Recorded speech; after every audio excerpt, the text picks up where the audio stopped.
यानंतरची बातमी आहे अहमदनगरमधून। अहमदनगर दक्षिण मतदारसंघामध्ये निलेश लंके यांचा अर्ज दाखल करण्यासाठी स्वतः राहुल गांधी उपस्थित राहणार आहेत। ही माहिती निलेश लंके यांनी दिली आहे। उद्या अहमदनगर दक्षिण मतदारसंघात निलेश लंके यांच्या स्वाभिमानी जनसंवाद यात्रेची सांगता होणार आहे आणि यावेळेस अहमदनगरमध्ये शरद पवार, आदित्य ठाकरे, बाळासाहेब थोरात यांच्या उपस्थितीत या ठिकाणी ही सभा होणार आहे। तर अर्ज भरत असताना राहुल गांधी हे उपस्थित असणार आहेत। अर्ज दाखल करण्याची तारीख लवकरच जाहीर केली जाणार आहे।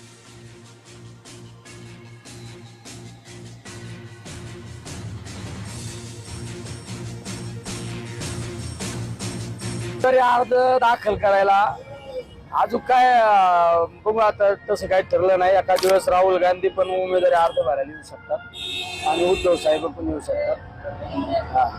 कालच आमचा राहुल गांधींचं बोलणं झालं, ते म्हणले शक्यतो करून मीच येतो उमेदवारी। पुढची बातमी